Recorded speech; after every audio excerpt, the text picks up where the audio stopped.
and welcome back. If you've already completed lesson 1 of this set of 5 lessons about the session initiation protocol and you're ready for part 2, then you're in the right place. In this session, I'm hoping we'll actually finish our analysis of the simple peer-to-peer call we started in the first lesson. Now, if you remember, there was so much to discuss about SIP messages, SIP headers and SIP processes that we only got part way through the setup of our first call. In fact, before we begin this session, it's probably just worth reminding ourselves about some of the key points we covered in the last lesson. If you remember, we began the last lesson with some general principles of signalling and media exchange, the need to attract each other's attention, and to agree to communicate before the exchange of media can begin. We looked at some general principles of voice over IP as well, and how it's voice over IP that describes the process of encoding and sending media packets across the IP network. But I hope you remember too that we discussed that voice over IP by itself doesn't provide enough detail regarding how the session should actually be established, or how the two parties find each other's location, and how they decide which encoders to use. This is of course where SIP comes in, the very subject of these lessons. Now, SIP is the guy who defines the processes and behaviours that enables voice over IP agents to know what to do to set up a voice over IP session. We looked at SIP user agents and how they are the devices we use to set up our SIP calls. Remember how they have two modes, switching between user agent client and user agent server depending on whether they're starting something or responding to something.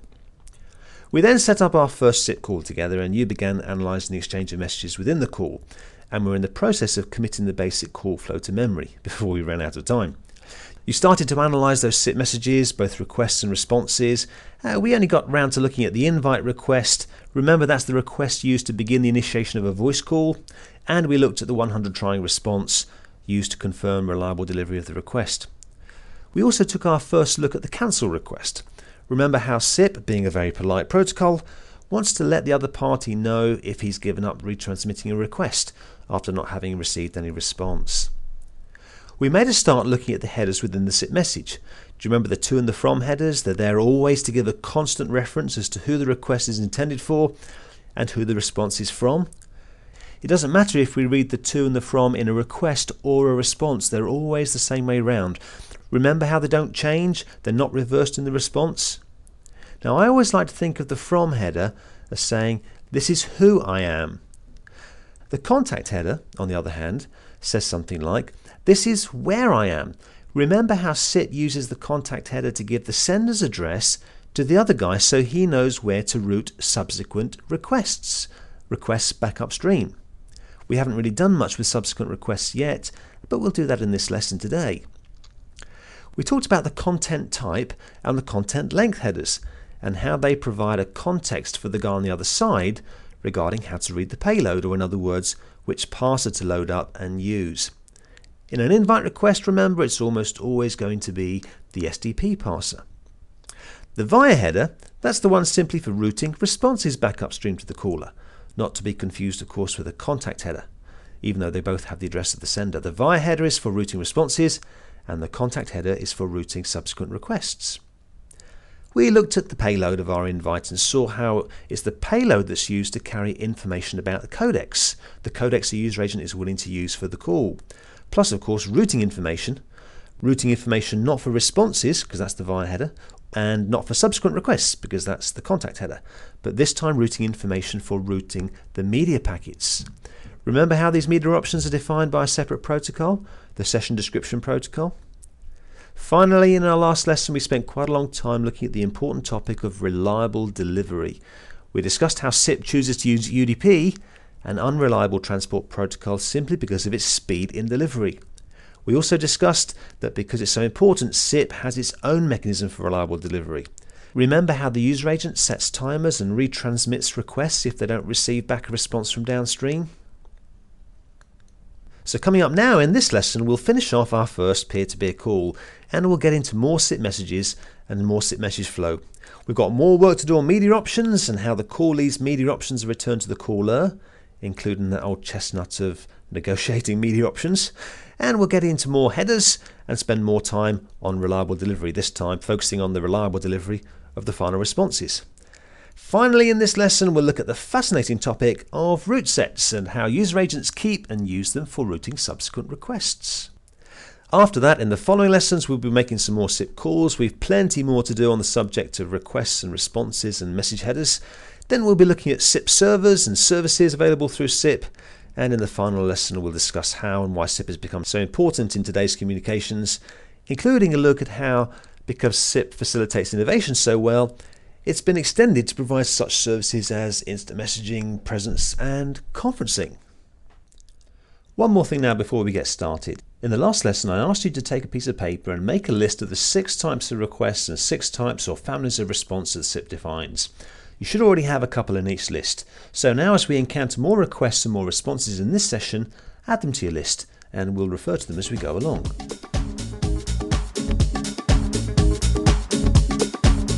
We finished the last lesson with the downstream user agent having just sent back the 100 trying to the upstream user agent following receipt of the invite request. Now the trying bit signifies that the user agent is going to try and do something about the received request. That something in the context of setting up a voice call is to try and alert the user, or in other words, make the phone ring. Again, because SIP is a polite protocol and SIP nodes like to keep each other up to date, the downstream user agent creates and sends another 100 type response, this time a 180 ringing, just to tell the upstream user agent that the downstream user agent is now ringing. Again, the 180 ringing response is routed, just like all other responses, to the address in the VIA header. So, updating the call flow map now, the downstream user agent returns a 180 ringing, just to let the caller know that the phone is now ringing.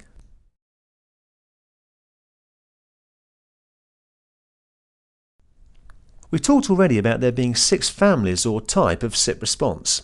So far we've seen 2 responses that begin with the 1 something something. We've seen the 100 trying and the 180 ringing.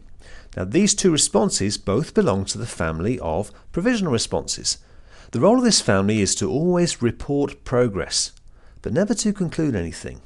Now the SIP RFC defines just 3 other provisional responses, the 181, the 182 and the 183. And the beauty of these families is that you don't need to know each individual personally. So long as you know the family characteristics, you already have a pretty good idea how each member will act and what they stand for. Any response beginning with a 1 is a provisional response, and we know the purpose of the provisional response is to report progress and not to conclude anything. Anything beginning with a 2 something something we know for sure is a success response, meaning that the intention of the request being answered has been accomplished without issue. That's why they're called success responses. We've just seen a moment ago how with provisional responses there are only a handful of family members.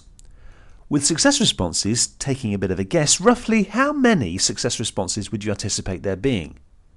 How about you take a look for yourself? Click here to download the SIP RFC, RFC 3261, and scroll down to the index on page 5 where it lists all the response families and types, and find out for yourself how many success responses are defined by the RFC.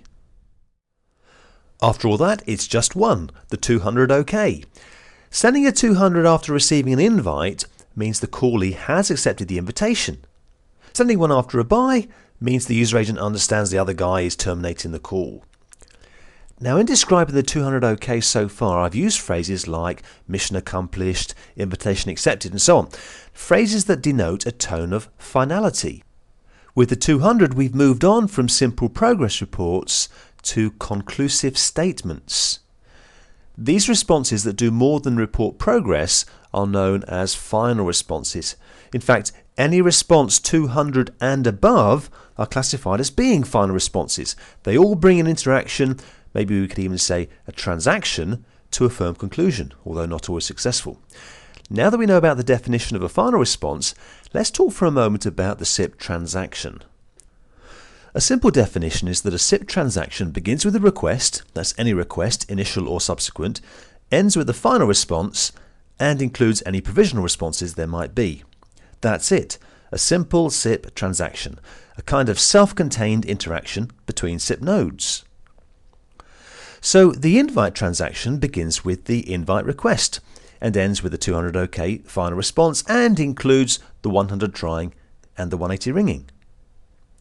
Actually, There are two more things you need to know about the transaction. One is that there is an exception to this rule, we'll come to it soon, and the other is to do with the number of hops a message might take jumping between nodes. We'll deal with that later too. But first, let's take a moment to review the latest key terms.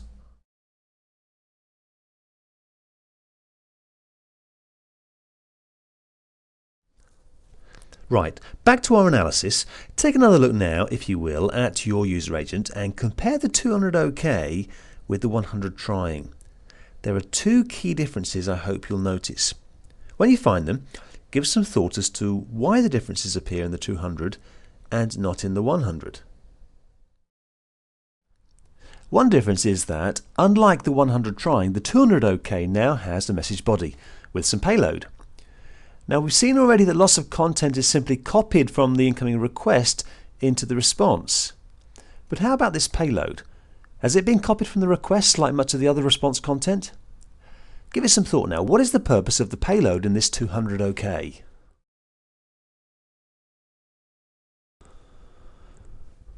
To put things in context, let's consider the invite for a moment.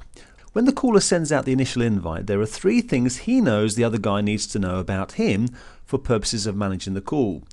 He knows the other guy needs to know the reason for this interaction. The reason being supplied in, of course, the method type, which for an invite says something like, I invite you to a communication session with me.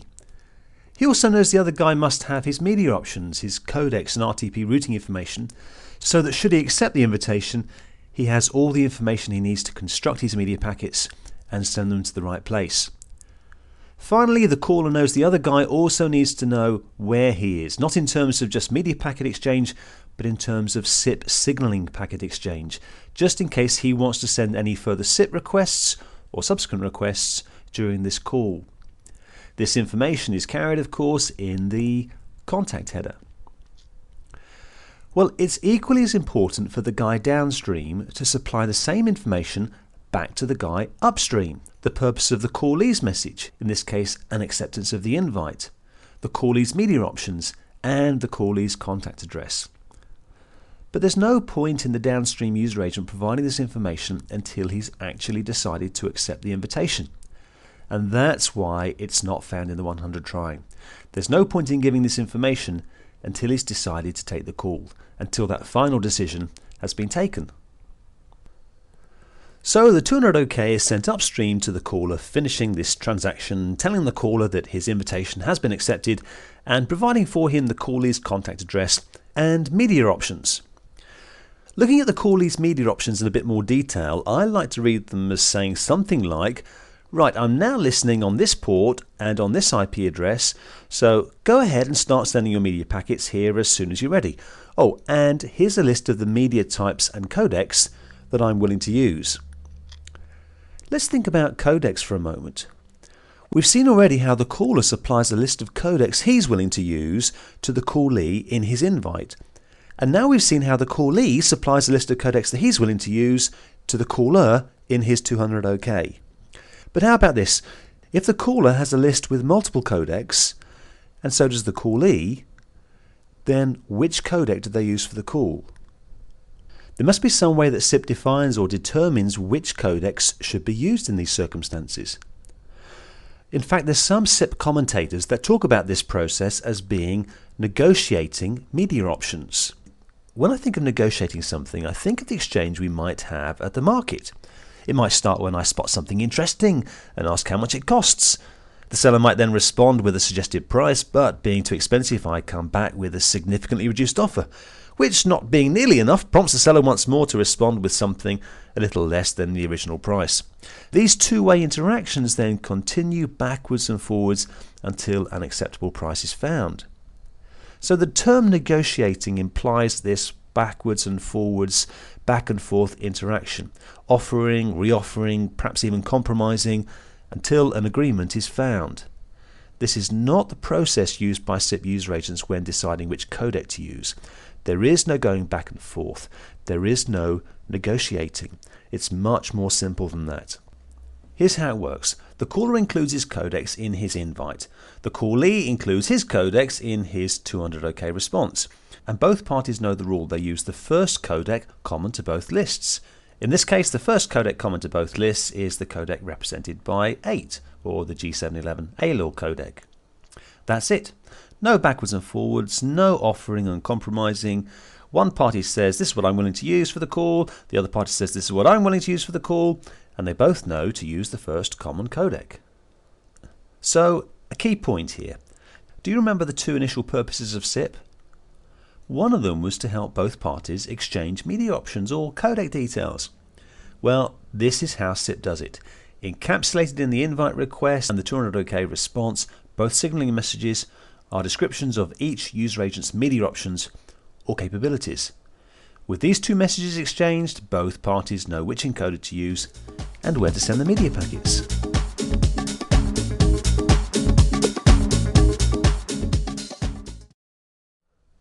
Before we go any further with the call flow, I want to introduce a really important concept, that of the route set. Now remember, whenever the caller sends out an invite, he'll always include in it his contact address. Now here's the point.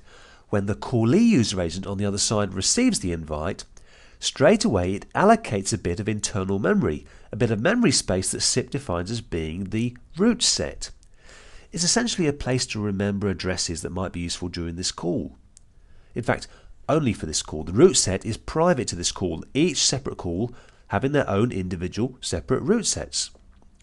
So the callee then takes the contact address of the caller from the invite and stores it in his route set list. Now the big question here is, why? Why does the callee take the caller's contact address and store it locally in local memory? Now what do we already know about the contact address? What do we already know about why the callee might want to store the caller's contact address in internal memory? Remember, the purpose of the contact address is to say to the other guy, this is where I am right now and for the remainder of this call, just in case you want to send me any subsequent requests during this session. So with that in mind, the downstream user agent puts it in a handy place, ready for that moment later when it might just want to send a request upstream to the caller. We also know by now that when the callee sends back its 200 OK, accepting the invitation, as well as returning its media options, it also includes its own contact address, saying to the caller this time, this is where I am right now, just in case you want to send me another request later during this session.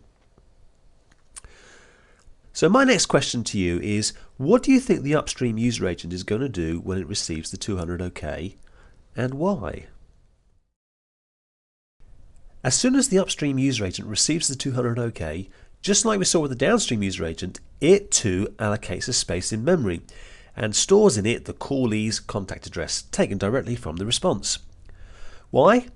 Well, for exactly the same reason we saw a moment ago. The route set is used to store addresses for routing subsequent requests. So does that sound okay? Well, I may hear you say, it kind of sounds okay, but I'm wondering about something. What, I ask, what are you wondering about, particularly in relation to the callee user agent storing the callee's contact address, just in case he wants to send a subsequent request during the call? What doesn't sit quite right with me is the fact that the caller already has the callee's contact address. He used it already in the request URI of the initial invite, so why didn't he store it then if he wanted it for later? The simple answer is that it's only in this simple peer-to-peer call setup that we dial out to the callee's contact address. In fact, this peer-to-peer exercise is a bit hypothetical in many ways. If we wanted to call a guy, say, in the next room or in the next city, or perhaps more importantly, in a faraway country, how would we even know his contact address? Would we take out our cell phones, dial him up and say, hey, I want to call you on my SIP phone, what's your contact address? I don't think so. In the real world, we generally have a different kind of address in the request URI. We generally use a public SIP address, one that includes a domain name rather than an IP address. More on using public addresses later. Now, I often find folks getting a bit confused between these two SIP addresses that are used for routing SIP messages in a SIP session. We've just been talking about the contact header.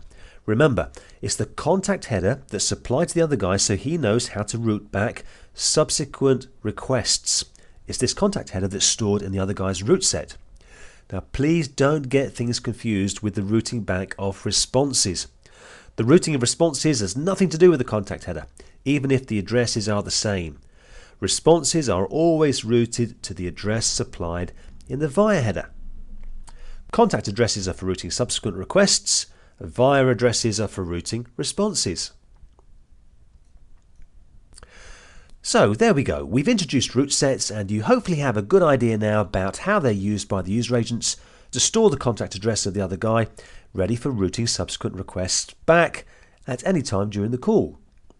We're going to move on from route sets now to address another aspect of reliable delivery, but please don't forget about these route sets. We've only just started with them. There's lots more that we'll need to learn about how they're used. We'll certainly be coming back to them later in lesson 4. Okay, back to reliable delivery. We've already talked about how the fact that SIP's default transport protocol is UDP, an unreliable but quick delivery protocol. We know that if a packet gets lost on the way for any reason, then tough, it's lost, and UDP doesn't do anything to recover the situation. So what do you suggest happens then if the final response is sent but doesn't arrive as planned? I have to smile to myself here a little as I've kind of set things up so that some of you may have been misled down the wrong path. Some of you may have predicted that the upstream user agent client will retransmit that request again, just like it did before when it failed to receive a response. That's not what happens here though. I'm hoping instead that you'll have seen through the misleading question and will have remembered the sequence of things, that when the request goes out and the 100 trying comes back, that's the signal to the upstream user agent that the downstream user agent has received the request okay. It's almost then as if the user agent client heaves a big sigh of relief and says, phew, I'm happy now. I know he's got my request and I don't need to retransmit it anymore. And he doesn't. He does not retransmit that request from that time on, regardless of received or unreceived final responses. So what now then? We can't let the all-important 200 OK just disappear into the ether, or at least the Ethernet, can we? Here's how things work. Remember with the invite how the user agent client had responsibility for setting the timer, waiting for that confirming signal to come back and retransmit if necessary? Well, with regard to the final response to the invite, responsibility for reliable delivery now shifts over to the user agent server. So as it sends out the final response, it now also sets a timer, just like we saw before on the other side whilst the UAC sent the invite. And now it waits for something to come back from the other side, something to acknowledge receipt of the final response to the invite. That something being the ACK. The upstream user agent client sends the ACK back down to the user agent server. It's through this ACK that he acknowledges receipt or reliable delivery of the final response to the invite. When the user agent server receives the ACK, I can just hear it saying, great, I'm happy now. I know that my final response has been delivered upstream reliably and I don't need to worry anymore about retransmissions.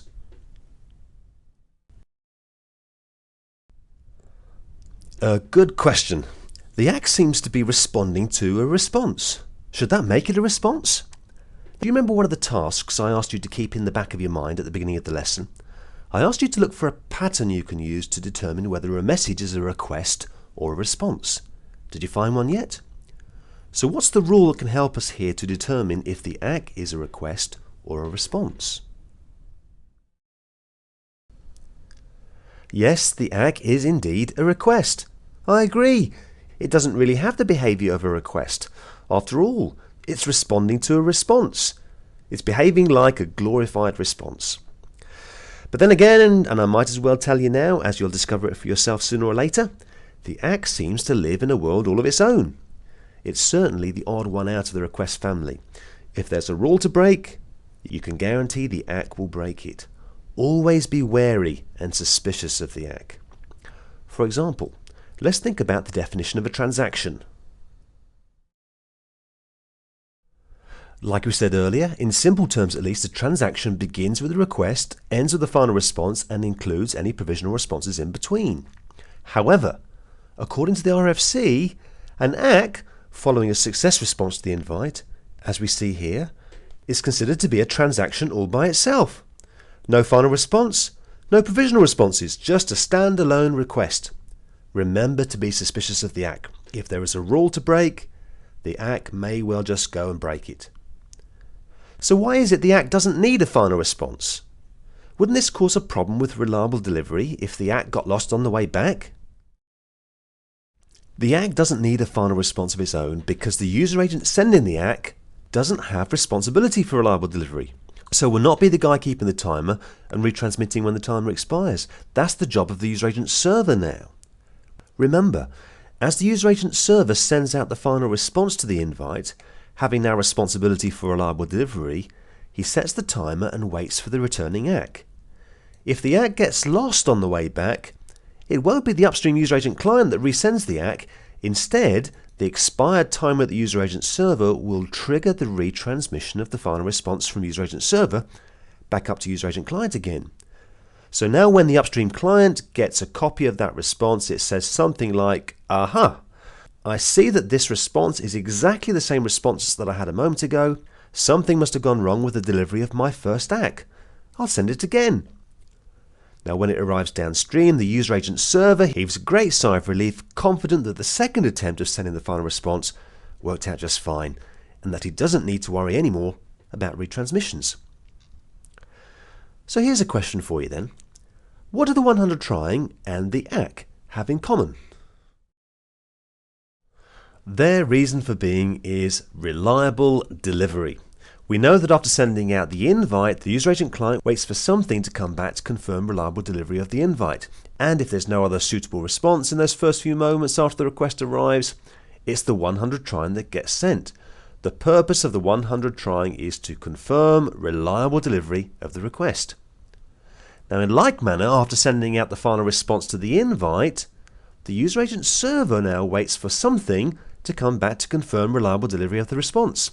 And this will always be the ACK. The purpose of the ACK is to confirm reliable delivery of the final response to the invite. So both the 100 trying and the ACK are to confirm reliable delivery.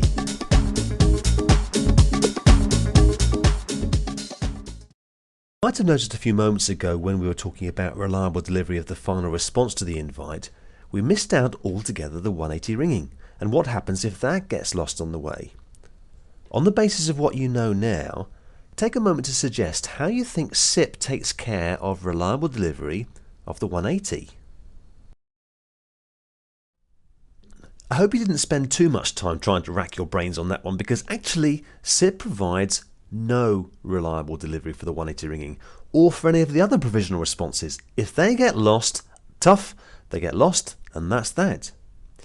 Now for most of us, losing the 180 probably isn't that much of a big deal. After all, it won't stop the call from being set up.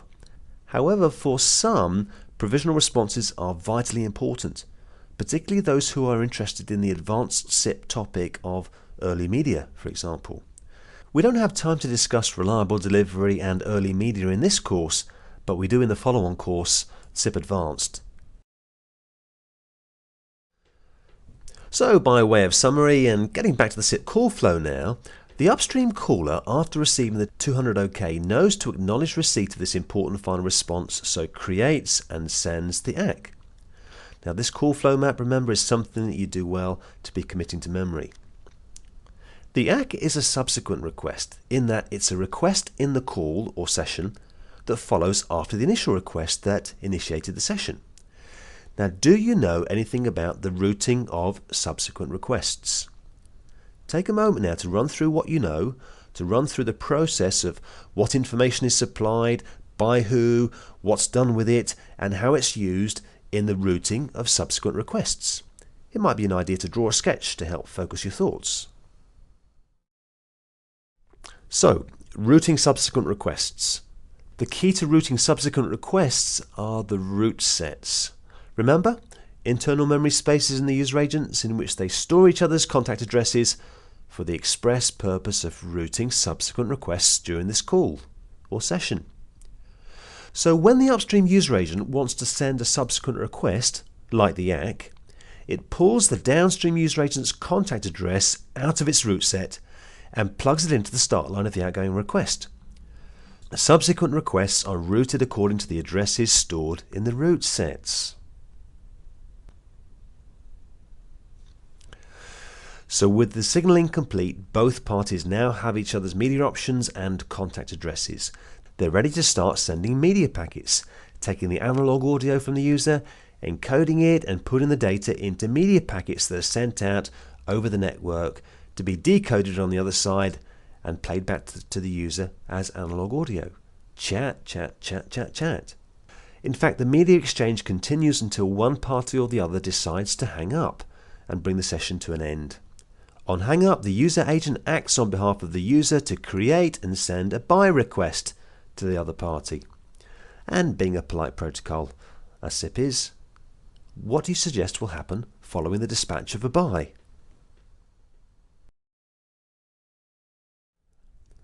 Exactly. For the purposes of reliable delivery, the sender of the buy sets a timer and waits for something to come back to confirm the request has arrived at the other end as planned. The guy downstream, of course, being very polite, obliges by immediately sending back a response. In this case, a 200 OK, which satisfies the timer and lets the sender of the buy know that he doesn't have to worry anymore about retransmissions. Did anything surprise you there? Were any of you expecting a 100 trying instead of the 200 OK?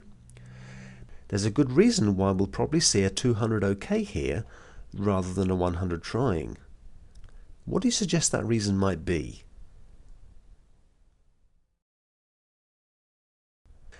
Remember, a key point for reliable delivery is that the guy responsible for the delivery doesn't care what type of response comes back. He only cares that he gets something back. Often it will be a 100 trying, but he's not looking specifically for that 100 trying. He's equally happy with any other kind of response that comes back. It might be a provisional response, it might be a final response directly. So, when would you expect a 100 trying, and when might you expect something else, maybe a final response directly? The answer is when the round trip time of these messages is expected to be more than half of a second, a 100 trying is used. In the case of the buy, the receiving user agent doesn't need to pop up a box and wait for the human to click something like OK to hang up. There's no need to wait. Instead, it responds immediately with a response that doesn't only just confirm reliable delivery of the buy, but also that concludes the buy transaction. Remember, a transaction always starts with a request and ends with a final response. So, how many transactions are there then in this call flow now? There are 3 transactions in the basic SIP call flow. Remember, each one starts with a request and ends with a final response, including any provisional responses we might see. The odd one out that breaks the rules is the ACK. In this scenario, the ACK is a transaction all of its own. I'm hoping you'll have noticed that the 200 OK to the buy doesn't have any media options in its payload. That's because, of course, it's the end of the call, so they're not relevant anymore. The other big difference, though, is the CSEC headers. Now, we haven't looked at the CSEC header yet, but here you can see the CSEC contains a method telling us clearly the type of transaction this message belongs to. So the CSEC header makes it clear whether the 200 OK relates to an invite, or to a buy, or to some other kind of request. Now, while we're talking about the CSEC header, take a look at the invite and the buy in your user agent. And what else do you notice about those CSEC headers there? Some of you might look at your user agents and find nothing besides the method name or the transaction type has changed, as is the case for me here. Others of you, however, may have found that the number has incremented. Now, this difference is due to some almost random phenomena, but has a perfectly logical explanation. One that I'd like you to think about and be aware of during the course of these discussions, and one that we'll cover in the next lesson. How about the routing of the buy? At the end of the call, how is the buy addressed so that it goes to the right place? Now, this is just revision. You know that the buy is a subsequent request in that it follows the initial request in this session, and you already know how the routing of subsequent requests works, so you know what happens here. It's all about those route sets. Remember how each user agent stores the contact address of the other party in the internal memory space called route sets? They store the other guy's address just in case they might want to send a request to him during this call. So in the case of the downstream user agent wanting to send the buy at the end of the call, he takes the upstream user agent's contact address from his route set and copies it into the request URI of the buy before sending it on its way upstream to the other guy. Easy. Subsequent requests are always routed according to addresses stored in the route set. So the buy and the 200 OK are the last messages to be exchanged between these two user agents in this call, meaning that there's no signaling path anymore. They also tell the two user agents to stop sending media packets, meaning that the RTP path also disappears. So to finish the call flow map now, when one party wishes to end the call, a buy request is sent, which in turn triggers a 200 OK to that buy. Okay, probably time to review some more key terms. Press play when you've come up with your definitions and then compare them with mine.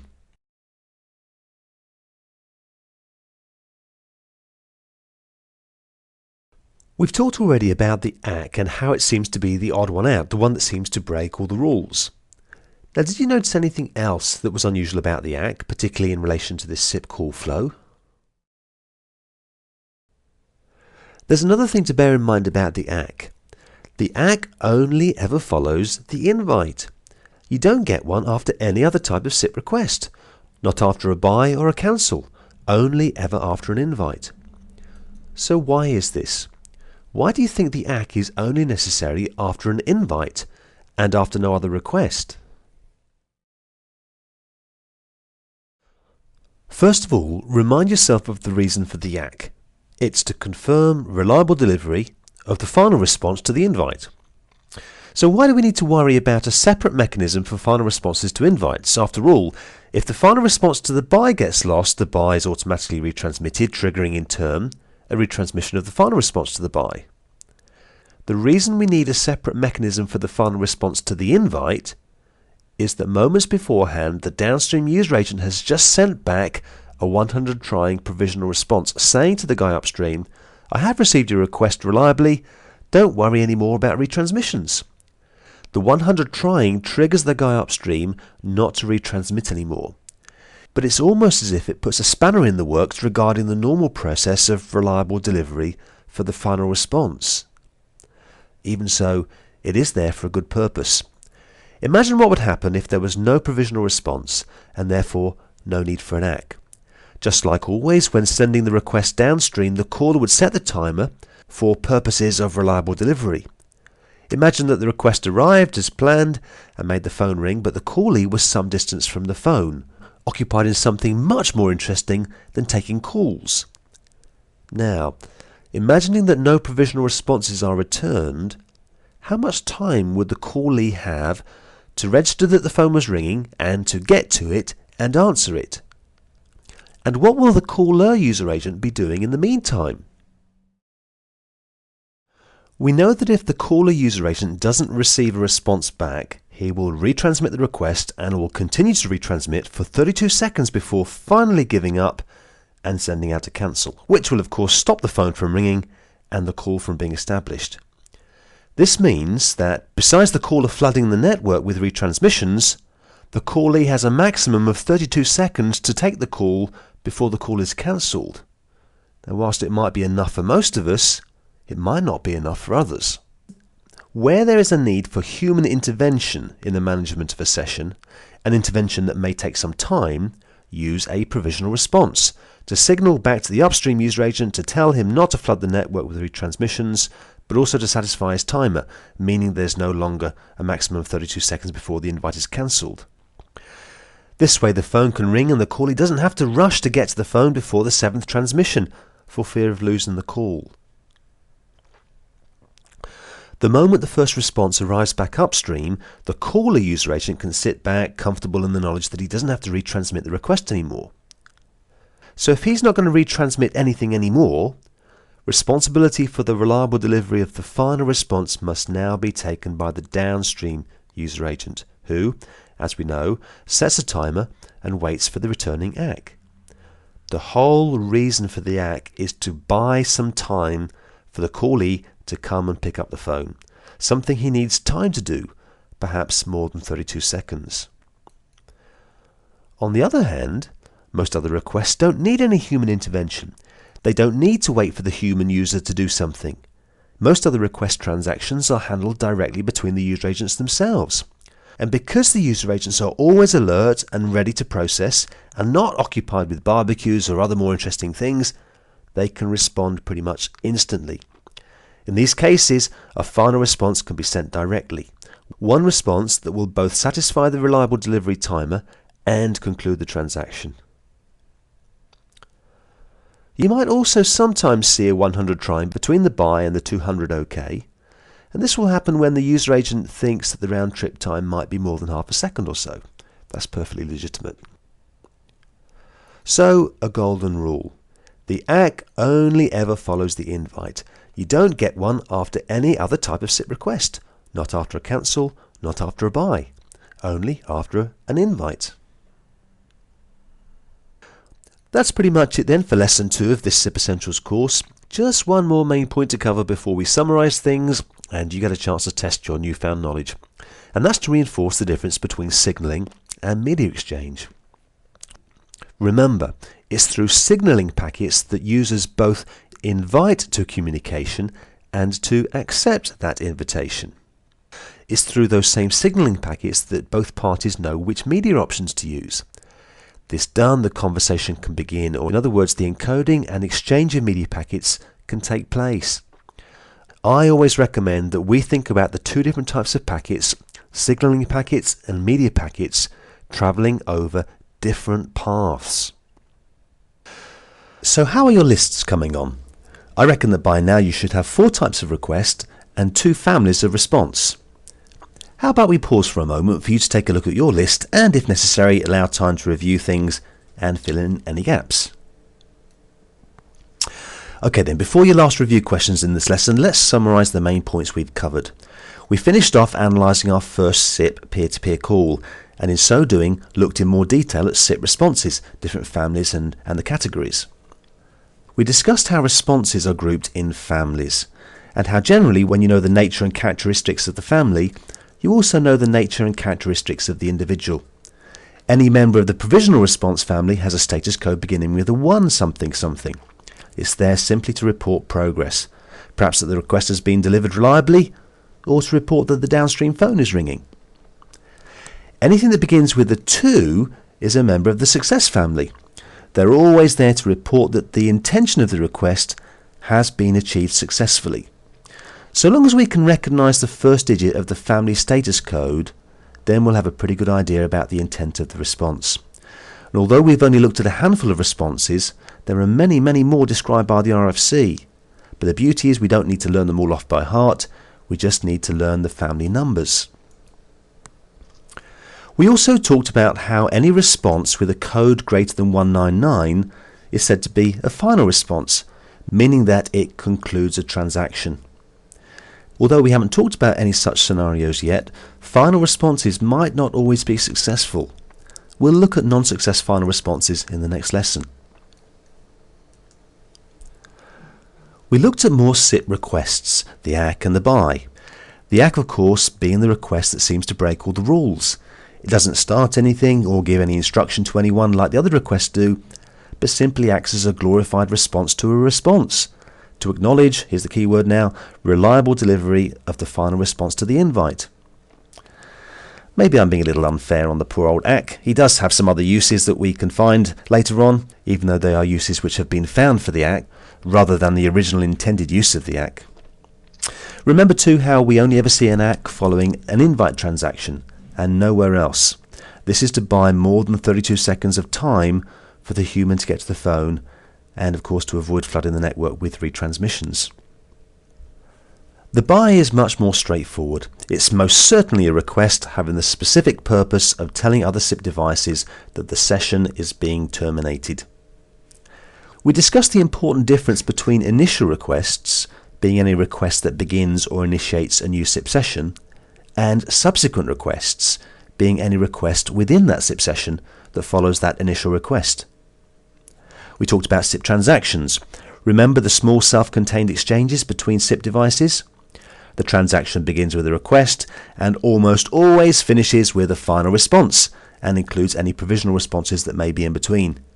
The exception to that rule, of course, was the ACK, which in this success scenario is a transactional by itself. So in a straightforward call setup, there'll be 3 transactions: the invite transaction to begin the session, the ACK transaction to confirm reliable delivery of the final response to the invite, and the buy transaction to end the call. We delved further into the topic of media options, specifically at how the downstream device returns his media options in the 200 OK to the invite, providing for him the list of codecs he's willing to use for the call, plus address information so the other guy can send media packets to him at the right place. We talked about how there's no real negotiation of media options, but instead of how SIP offers a simple process in which, where there are choice of codecs, both user agents know, without any back and forth interaction, to simply use the first codec common to both lists. We looked more at the content or headers of SIP messages. We looked for the first time at the CSEC header and saw how it had a method type and a numerical value. We saw how the method type reflected the transaction to which the message belongs, how, for example, CSEC 1 invite in the 200 OK tells us immediately that the 200 OK is the 200 to the invite and not to the buy. Some say that the CSEC header is a transaction identifier, although there is more that we'll need to discuss about a transaction and how to identify them. Although we've touched on how the numerical value may increment between transactions, we haven't yet determined when it will change and when it will stay the same. That's one of those things you're looking out for in the course of our discussions. Again, something we'll look at in the next lesson. We also revised how the via header is used to route responses back to the user agent client. Remember how a user agent client inserts his own address in the via header of his outgoing request, and then how downstream the user agent server copies that via header into its response and sends the response back to that address. There is no equivalent response URI in the start line of a response. We talked more about reliable delivery, specifically of the final response to the invite through our old friend the ACK, and of subsequent requests such as the buy through plain old final responses like the 200 OK. Remember how for reliable delivery the user agent clients don't actually care what type of response comes back, they just care about getting some response back. So where the expected round trip time is estimated to take half a second or less, a final response can be sent directly, so we don't need to have a 100 trying. Finally, mixed in amongst all the topics we've covered in this lesson was the routing of the ACK and the buy, and how both being subsequent requests, a user agent takes the contact address of the other guy, the address, remember, that it's stored in its root set earlier, and inserts it into the request URI before sending the subsequent request out over the network to the other guy.